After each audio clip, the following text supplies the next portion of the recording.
and he talks about this armor that God has provided for us in this spiritual battle for the Ephesian church is the same for us.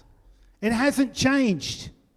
And so he names these pieces of armor, because he's using a metaphor, which we are able to defend, the evil against the evil forces that come against us. And he also mentions 2 offensive weapons. So things in particular that are not so much for defense to protect us, but they're offense for us to take ground off the kingdom of darkness and Satan and the evil spiritual forces. In the last 2 weeks, I was talking about one of them, which was prayer. Prayer is an offensive weapon. 2 weeks ago, at the end of my message, I gave us a challenge as a church. This is what I said, and I know not everyone was here. I would like us all as a church to go away and ask God this question. Lord, how often do you want me to come to the church prayer meeting? That's a challenge. And I would like you to go and ask that. Why? Because praying together is essential. Prayer is essential, but also praying together. If we don't get the whole power of community, we're not going to win the battle against the evil forces of wickedness in our world. We need community. We cannot do it on our own. We can't. You have to be part of a community, and that includes praying together. Now, here's the thing. God knows your world better than me.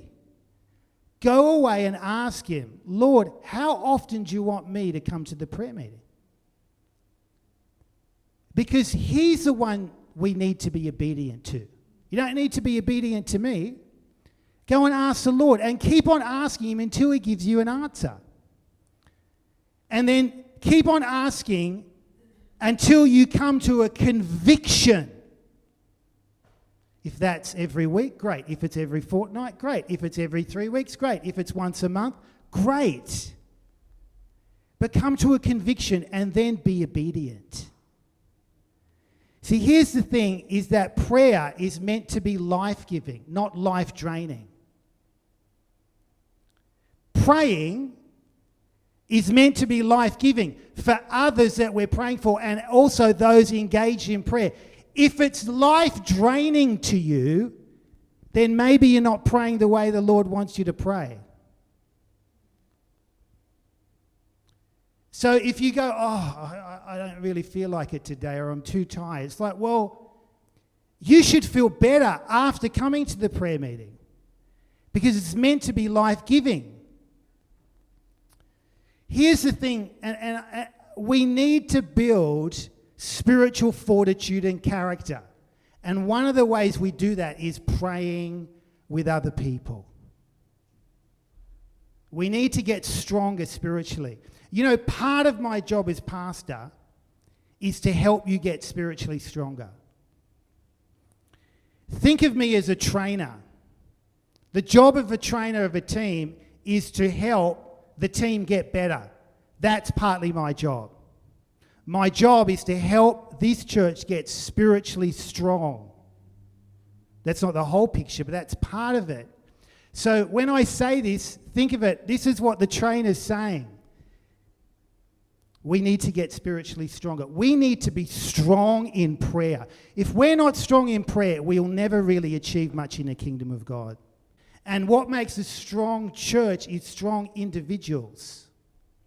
And so some of us, are not strong in prayer, and we need to get strong. I haven't always been strong in prayer. I said a couple of weeks ago, half the time, I don't particularly feel like going to the prayer meeting. But I do anyway. And I never regret going. Because I always feel better afterwards. So it doesn't really matter how you feel beforehand. What matters is how you feel after. Did you feel like you're effective in prayer?